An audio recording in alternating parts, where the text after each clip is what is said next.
Okay, take two.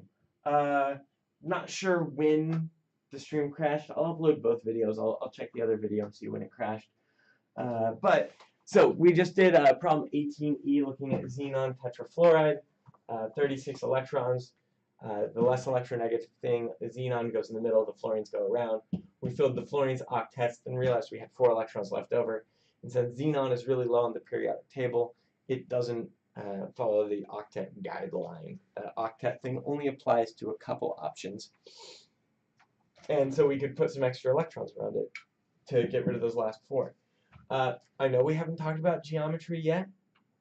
This would be an octahedral electronic geometry and a square planar molecular geometry. We'll learn what that means today. But if you haven't been reading in the, you should be, of course you've read that in the textbook already. So, you know, that's not new information for you, but we'll talk about it more in class today as well. Yeah? I had a question on number 7 when it's trying to get you to find the mass, volume, and edge length of the unit cell. Yes. I wasn't sure how you get the volume. Before I jump to number 7, was there any other questions on 18, 17, or 19? Yeah. For 18A, how would you show, like, add an electron? Is that, what is the compound that is 18A? SO4 2 minus. That is the sulfate anion. So we can go ahead and count our electrons. Sulfur is going to bring 6. Oxygen is going to bring 6, and we've got 4 of those. And then we've got the -2 charge, which is going to bring 2. So it's going to give us 32 electrons to place. We put the least electronegative thing, which is surprisingly sulfur in this case, and we start filling out around it. Now, we know that oxygens are happiest when they're double bonded. Now, if we just went, let's just do the simplest thing first.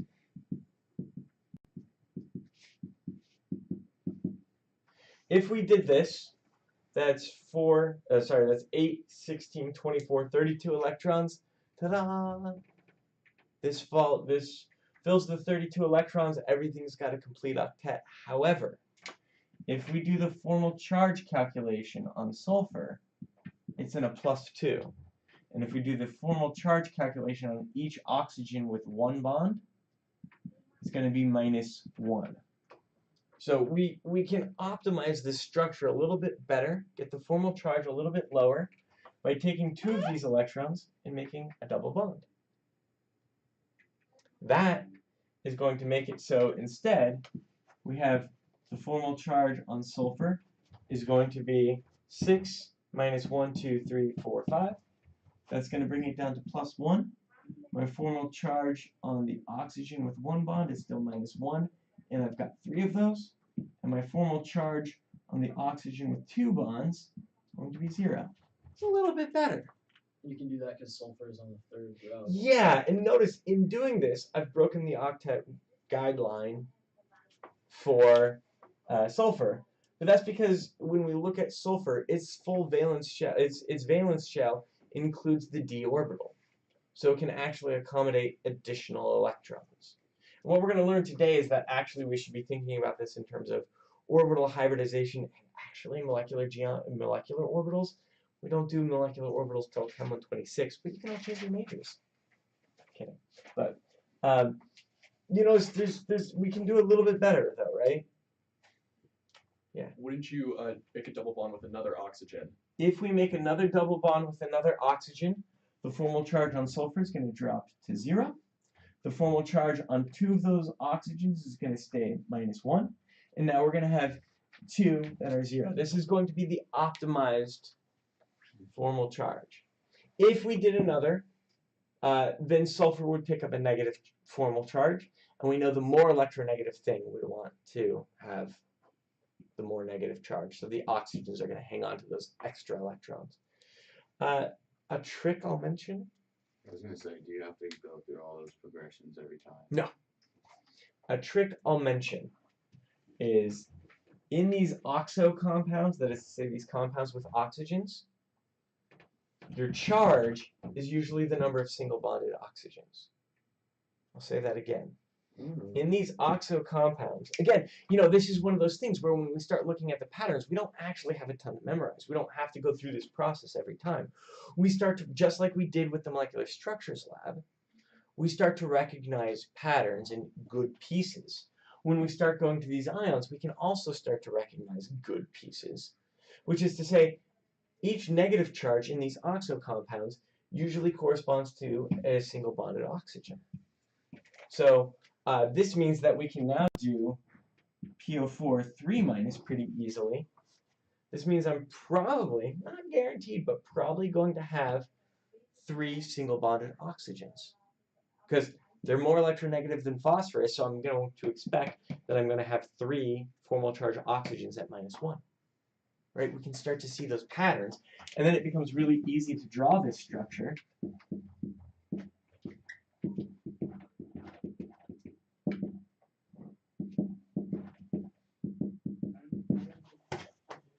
We could go through the whole process, right?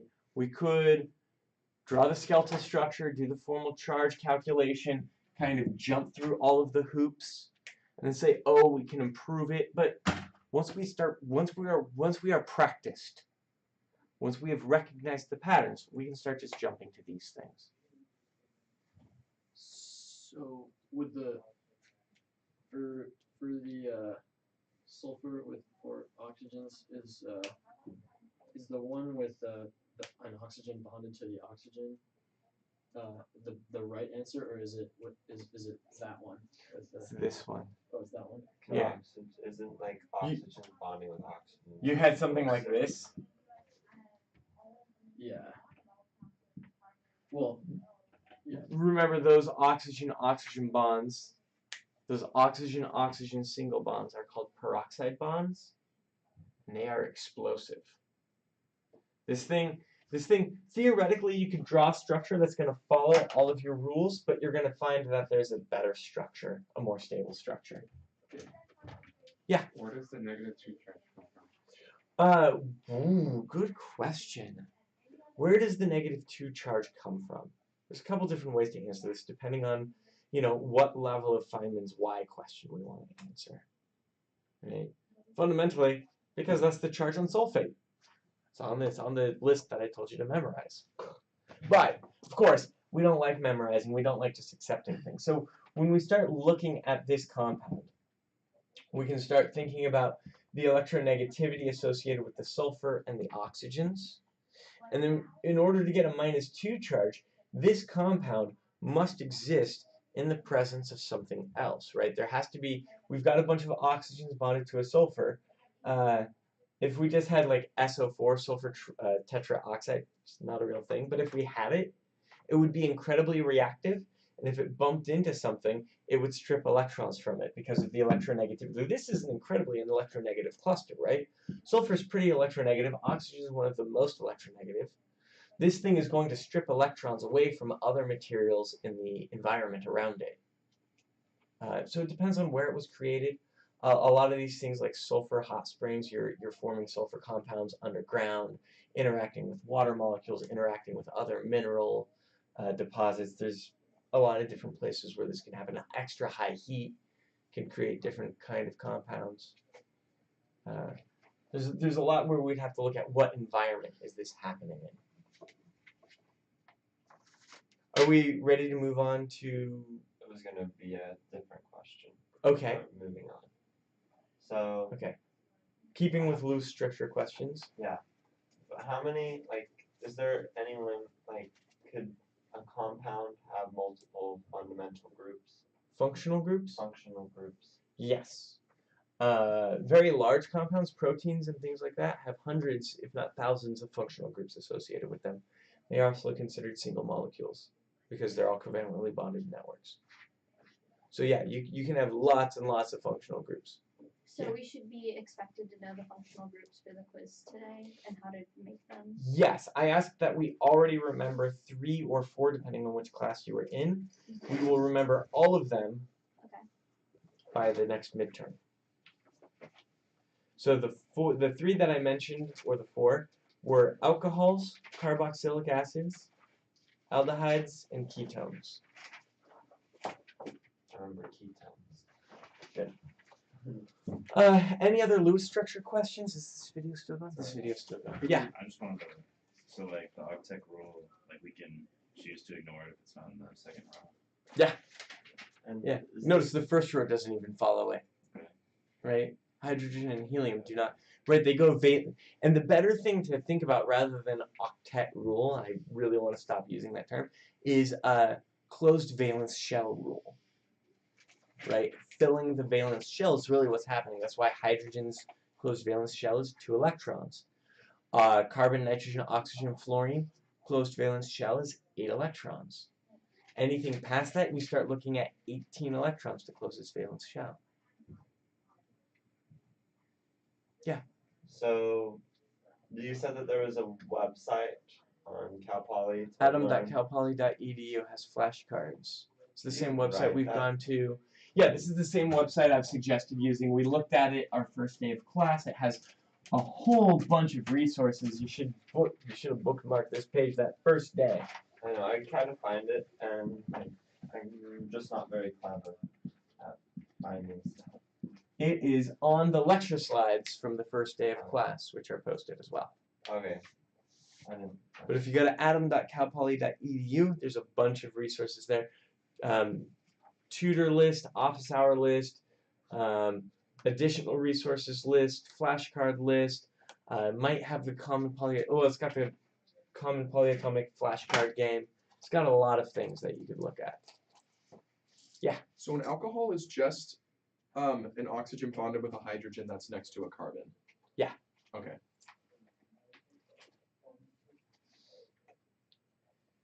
Other Lewis What is meant structure. by R again? It's just, R it's is a- like some CH. Yeah, some random group of carbons and hydrogens is just a random thing that it's attached to. So the reason we use that R group idea is, so when we look at a carboxylic acid, the thing that's really interesting about the carboxylic acid,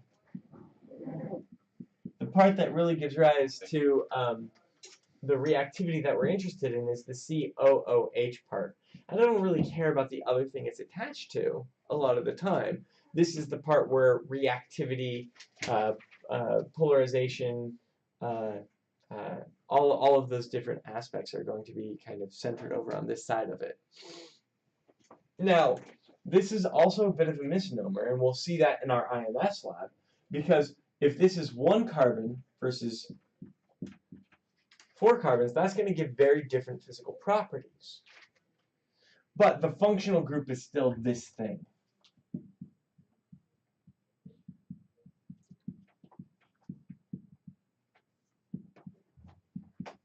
Or I could add like more carbons to it, right?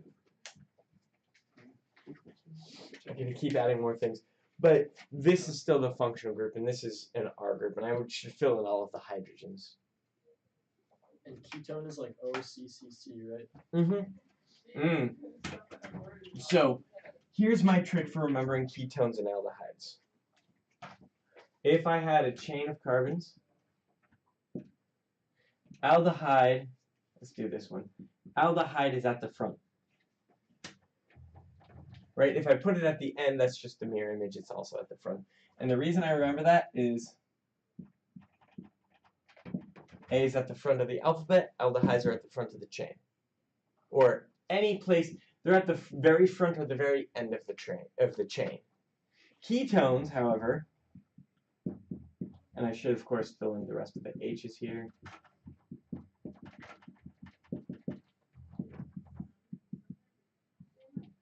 K is in the middle of the alphabet.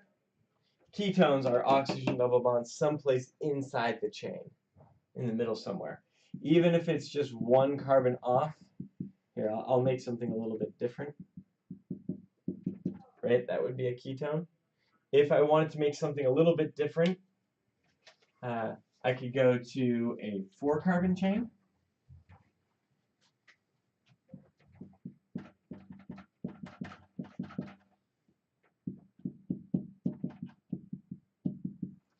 This is still a ketone. This is still an aldehyde. Right? Because it's someplace in the middle. It doesn't have to be exactly in the middle for it to be a ketone. And we would even, if we wanted to name this, This would be methyl ethyl propyl-butyl.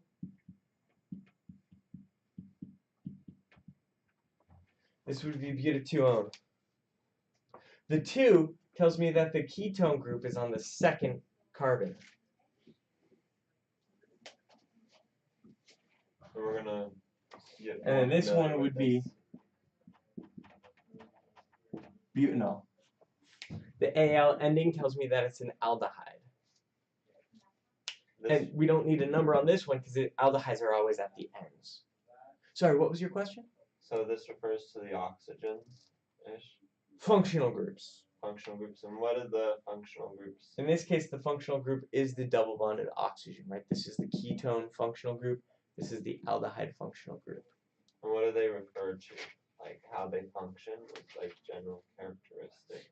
Yeah, so the functional groups are going to give information, or we can get information by studying different functional groups about the different interactions they have with other compounds, the intermolecular forces that are possible, different types of reactivity. None of you are taking organic chemistry, but these 2 things have different reactivity, and we can start looking at how these things react. They have different boiling points. They have different I don't know if either of these have, I'm sure they have different smells, but there are different things that you can get interesting smells from. Ketones and aldehydes. Esters, a lot of esters have interesting smells. And you can make esters out of these things by reacting them with the proper compounds. So, refers to a lot. For us, we're just getting the base ideas here. The lab we're going to start today, the IMS lab, is going to look at how these things interact with other compounds in a non-reactive way. We're doing non-reaction interactions. Other Lewis structure questions? Or should we go back to the crystal structure question? Is it number 7 or number 8? It was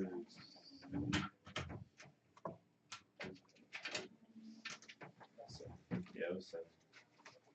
Can you see it? No, I remember this one. Number 7. I'm not going to try and draw the structure. If I remember correctly, it's a zinc oxide. It's a zinc blend structure. It's a FCC of oxygens with the interstitial zincs.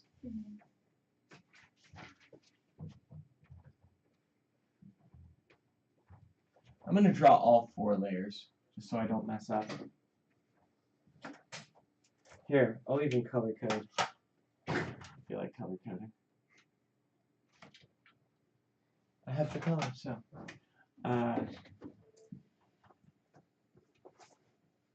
Oxygen's the FCC in this case? Yes. Oh, I just messed up. Hold on, I need one more block. I only drew 4 instead of 5.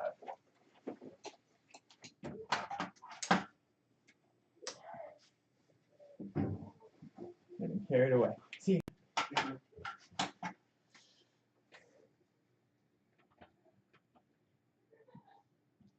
Again, the Z0, Z1 are the same.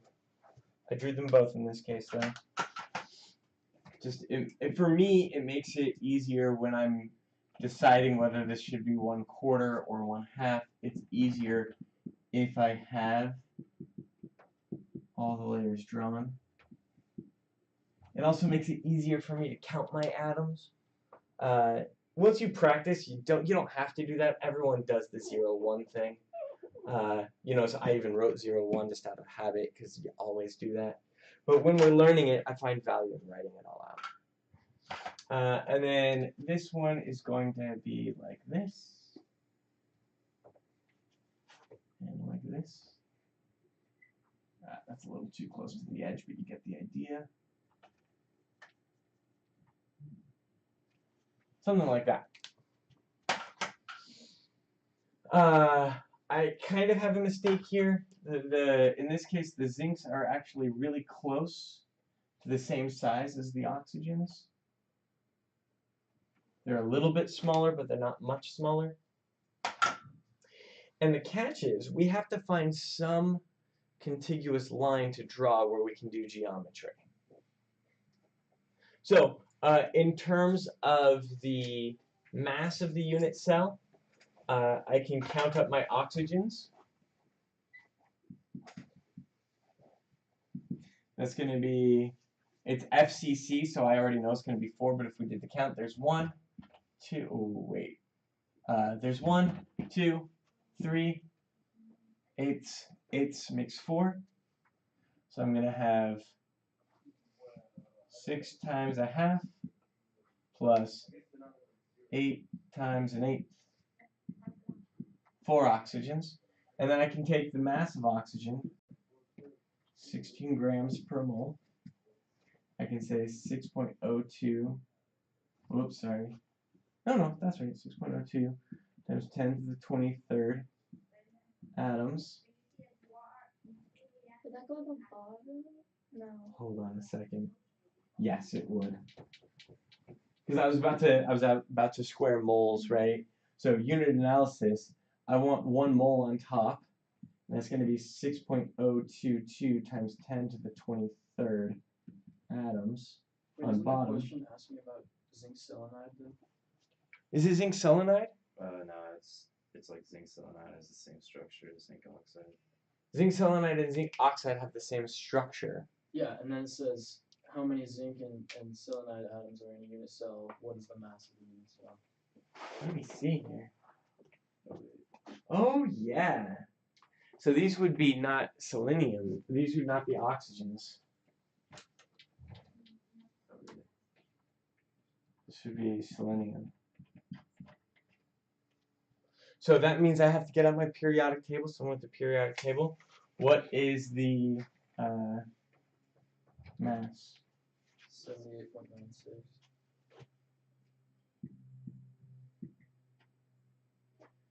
So this will get us to the mass of 4 selenium atoms inside the molecule, or sorry, inside the crystal structure. And we can use that to get that number. And then we can do the same thing with zinc.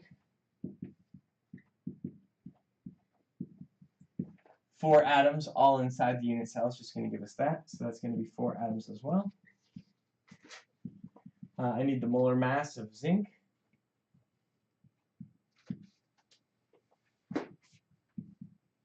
That is 65.39.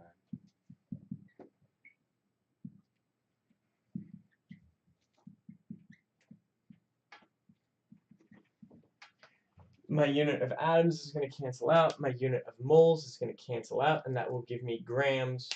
And we can think of this not as just atoms, but this is atoms per unit cell.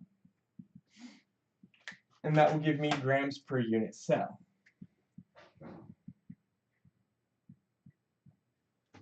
Right? So then I add those two numbers together, and that's going to give me the total mass of the unit cell. So, there is another way to do this calculation. We can recognize that this 65.39 is also AMU, atomic mass units. That's going to be AMU per an atom. And then we can multiply by 4 and then convert AMU to kilograms. That would also work. There's another way we can do this calculation. Wait, what did you do? Or what were you saying to do? So the other way you could do this calculation. Or you're just finding the mass? Yes. Oh, okay. Okay. Do you I need thought to you see were- it still? No, it's fine. Okay. There's just another way we can find the mass. So that gives us the mass and the number of atoms in the unit cell. The one that tricks people, and I realized when I looked at this problem yesterday, that really part D and C should be flipped. Because in order to find the volume, you kind of have to get the edge length. So asking the edge length last doesn't really make sense.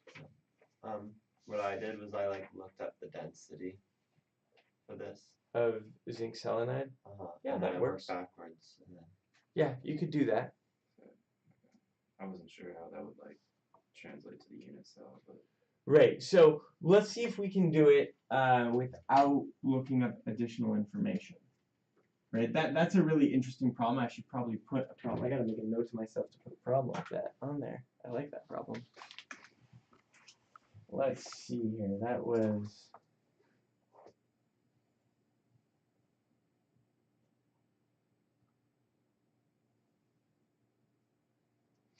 Using density to find side length sounds like a great problem. Okay, great. Okay, great. So what we need to do in order to get the side length is, you know, our tricks that we used for simple cubic doesn't work because these two aren't touching. Our trick for FCC isn't going to work because these three aren't touching each other.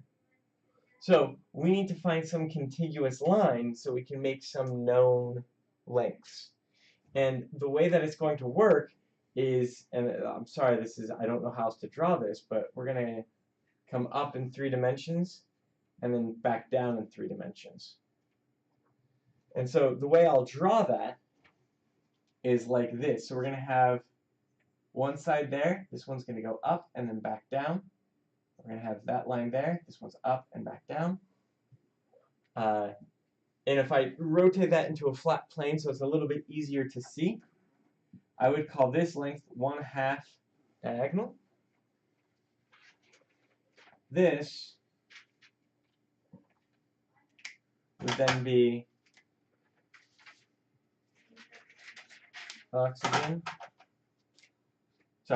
selenium, oxygen. I need to draw that a little bit better because these should be touching. I know in the picture they're not touching, but that's just because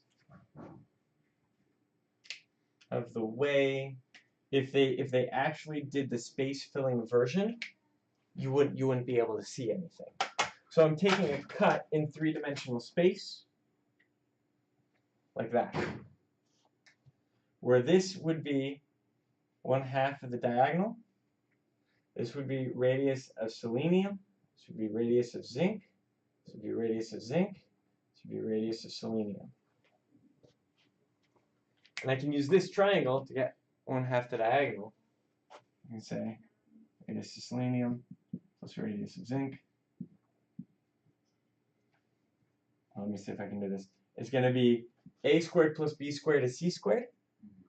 So I'm just going to do 2 of that. A squared is going to be radius plus radius squared, plus b squared is going to be the same thing, so we get that squared. It's going to be equal to 1/2. I'm going to call it diag. But we Quantity would still squared. have to like look up the radiuses, right? I was actually just looking for an equation. I didn't expect you to look up the radiuses. And we're not done yet, right? Because this is giving us this diagonal, which isn't a side length yet.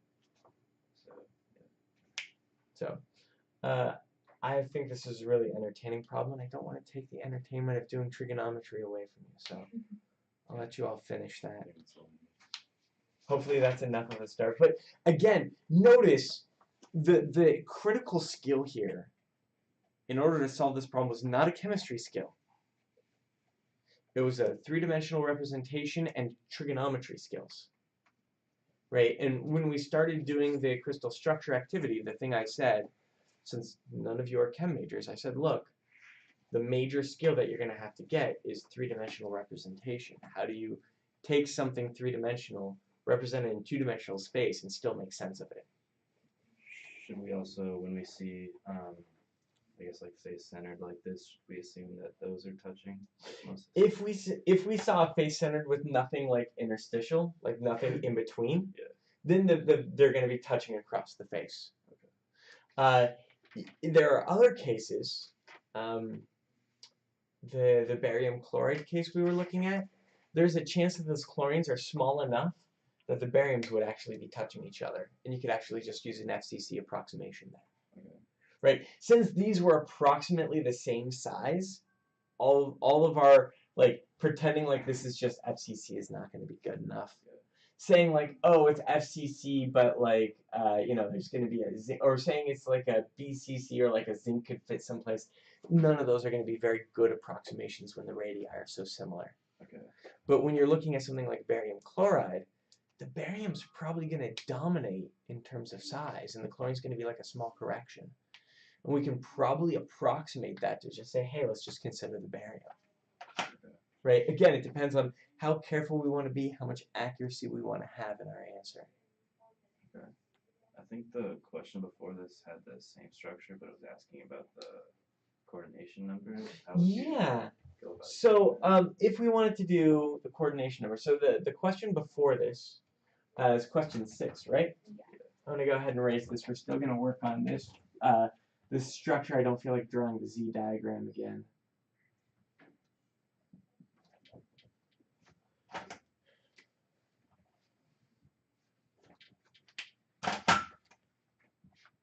Too much fun with all the colored markers. If we're looking at question 6, question 6 asks us to consider how structure of the unit cell changes when we switch between two compounds. And if I remember correctly, it was zinc oxide and what was the other one? It was. It's like cadmium oxide, I think, and then cadmium Se. So cadmium oxide and cadmium selenide. Mm-hmm. So we've got which one had this structure? That one was cadmium Se.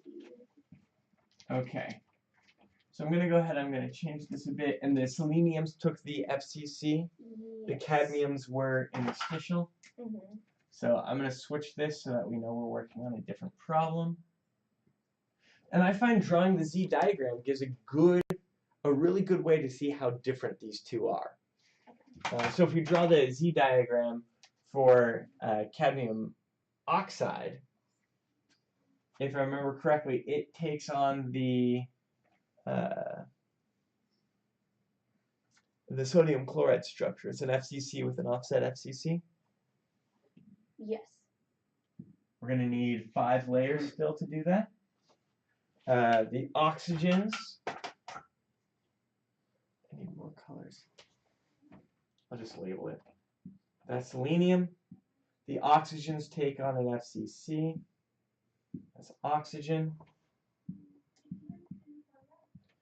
Sometimes I get really frustrated that oxygen is just O, because I draw atoms so often and then like zeros come up and it's just like I want it to be OX. Mm-hmm. But that's oxygen. We've got this layer, and we've got our top layer, which is the same as the first layer. We could do the Z0, Z1 thing. And then we've got our cadmiums, and the cadmiums take on a... It looks like a BCC. There's Right, they're on the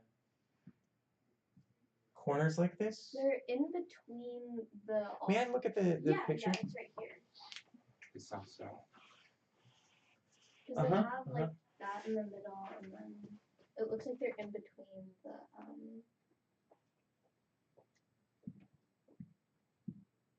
Like that. Okay. So again, we have to stack this in 3-dimensional space. Notice that selenium is going to be between these 2 oxygens. Right. Right, so that's going to give us something that's like a BCC, or if we offset, this is going to be an FCC with an FCC. And when we look at it this way, it's like, oh yeah, these things are completely different. Mm-hmm. Right? We can look at this and we can see how the structure is completely shifted. There's no way that these two things can be that we can directly relate them. There's some things we can say, right? Like we've got the structure of an FCC. Mm-hmm. We've got the cadmiums kind of fitting in between. The amount they fit in between is probably based on the radius of the selenium versus the oxygen. Okay. The amount of space that these two structures take up, the packing efficiency is going to be different. But I think the question was about coordination numbers. Yeah. So if we look at the coordination number, I have to look at the number of nearest neighbors. Still going, just making sure my laptop didn't crash again. So if I'm looking at number of nearest neighbors, oh, this is kind of hard to see with this. This might be easier to see in the pictures. But I'm going to go ahead, I'm going to take this selenium, and I'm going to think about how many nearest neighbors does this selenium have. Now, it's not touching the other seleniums, but it should be touching the cadmiums above it. So 2. But it's also got 2 more. Remember, this is just the simplest representation. It should also have 2 more cadmiums below it as well. So this should have a coordination number of 4. So selenium has a coordination number of 4. I also want to consider the coordination number of the cadmium. And given that I've got a 1-to-1 ratio in terms of cadmium to selenium, I've got 4 selenium atoms, I got 4 cadmium atoms. I also expect the coordination number to be a 1-to-1 ratio. Oh, okay. Because that's telling me how many things it's connected to, which is going to be how Okay. many it's like interacting with. So if I look at this one, I'm expecting the answer is 4. Right. Well, let's see if we can see it. Now the way I'm going to do this is I'm essentially going to project these here, right? This one would be sitting on those two, and then would also be sitting between those two. So 2, 4. Cadmium would also have a coordination number of 4. Now this gives us some framework to think about as we go to the cadmium oxide case. Pretty easily I can see that this cadmium is going to have 1, 2, 3, 4, 5, 6 nearest neighbors. Is it actually going to touch those? I think it's actually going to touch those. That means I should also expect my oxygen to have 6 nearest neighbors. So if I look at this guy, it's going to have 1 above it, 1 below it, 1 to the right, 1 to the left, because it's going to have those center things. So it's also going to have 6. So in this case, oxygen has a coordination number of 6, and cadmium has a coordination number of 6. Our coordination numbers have changed. Okay, so we can see all of these different changes. I could push this question further. Calculate the packing efficiency for each of these structures. If you calculate the packing, you should find different packing. Like, clearly this one has more empty, like, at least to me, it looks like it has more empty space than that one. I could be wrong because this has 4 interstitials, so that could actually make it a little more efficient. But we could calculate and see which one has a better packing efficiency. The question doesn't ask us to do that, but we could think about that. Would there be an easy way to do that? Oh yeah, I think this one actually wouldn't even be that bad to do to calculate the volume of the unit cell, because the oxygen is going to touch a selenium. But then it's going to have a gap. I'm trying to in my mind. I have to look at the picture again to get the contiguous path. But I think there's a pretty easy contiguous path. Can I look at that picture again? Yeah.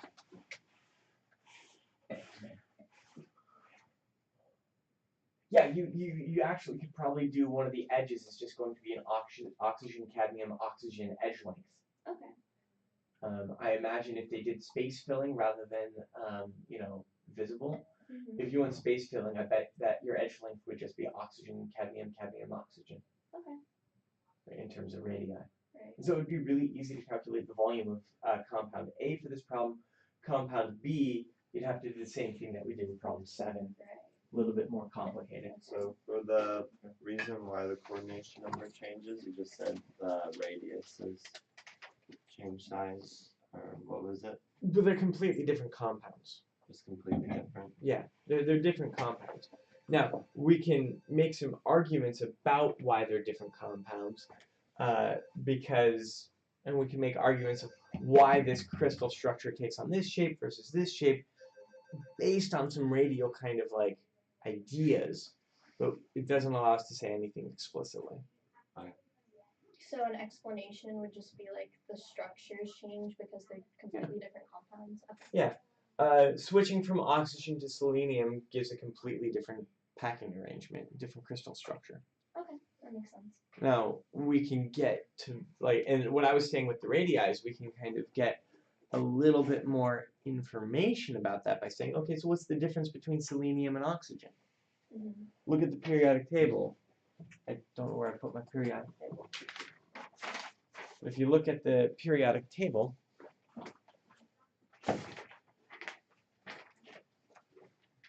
selenium is 2 down from oxygen.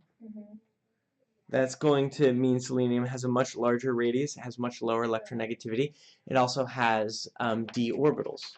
Okay. All of that's going to give it a lot more interesting structures. right? And that's part of how you get this like weird word size structure instead of the FCC overlap. Okay. that makes Wait, sense. I just called this word type. That's a lie. This is ink blend. Okay. Sorry. This is gonna be review question, but it says for 4, predict the effect, if any, of increase in temperature and the electrical conductivity of a conductor, semiconductor, and insulator. And that's when like the temperature drops, the band gaps like separate, but like the semiconductor is the conductor is still pretty close. So it's Well, conductors don't have a gap. yeah, so the gap changes, right? Conductors don't have a gap. But when the temperature changes, Conductors still don't have a like gap. but They're the completely overlap. But the overlap could shift. But like it shifts to be like a smaller overlap. That makes sense. Or it doesn't really matter. It can go either way. Doesn't well. It should go a particular way. If you're cooling things off, you're getting some contraction. You're reducing vibrations. I've just never thought about the conductors in terms of how their band gap overlap changes, because we don't directly relate that to conductivity. But I wonder if we could. I bet we could. We just don't do that in this class. Okay. So if you cool off materials, we see a shift to higher wavelengths because you get closer together. Yeah, the overlap theoretically reduces. Right. And But then we see conductivity increase or decrease so for a conductor that is cooled. I would say increase Okay. because like they're able to go through at like a finer point. Like I don't know. Wouldn't it I thought it would decrease. No. What did you see in your measurements? For What did you see? What did you read in the textbook for conductivity of a conductor as it cools? as it cools. Not a semiconductor, a conductor. Oh. Would it increase because the molecules are moving as fast? Yeah. And I say yeah in a kind of weird voice because that's a really hand-wavy idea, right? So the idea is you got this hallway. I'm going to stand in front of the camera for this, but you got this hallway, and you've got your atoms kind of vibrating, right? Mm-hmm. And the vibrations essentially mean the electron has to wiggle in order to get down the hallway. Mm-hmm. Like it's trying to walk down a hallway while there's an earthquake going on. If you cool the atoms, they vibrate less, and then it becomes easier for the electron to take a straight shot down the hallway. This is a total oversimplification of what's going on. It's the physics explanation. I shouldn't say it that way. I'm also a physicist, so, but it's the physics explanation, right? We're looking at motion, we're looking at kinetics, we're not going to the quantum scale and talking about how the energetics, because physics also, I should say it's a physical explanation, but on the atomic scale it doesn't make that much sense. So as the temperature rises, then in a conductor, the conductivity would decrease because it's moving around so much it makes it harder.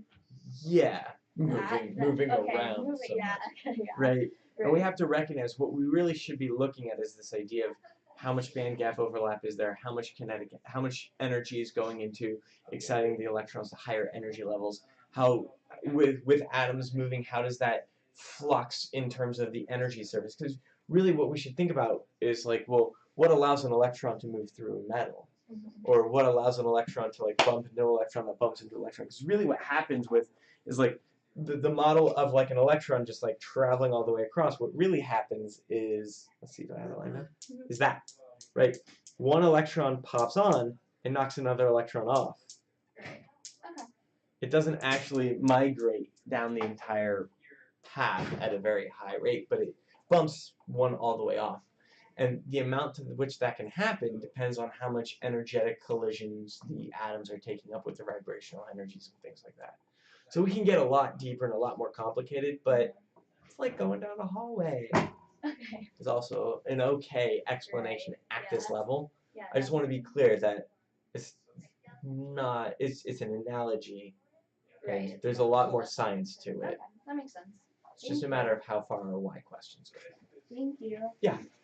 But the thing about number 16, Yeah, what's number how would 16? you determine polarity of a Oh, so 16 is off the quiz. Sorry, we haven't done polarity yet. I don't know. okay. I don't know why that question is on that part of it anyway. That is I need to move that question to homework 5. Okay. I'm gonna go ahead and stop the video. We've done a bunch of questions already. I think we're gonna redo some questions, but that way people can start watching. And also, sorry for the technical glitch earlier. Hopefully it won't affect the video too much.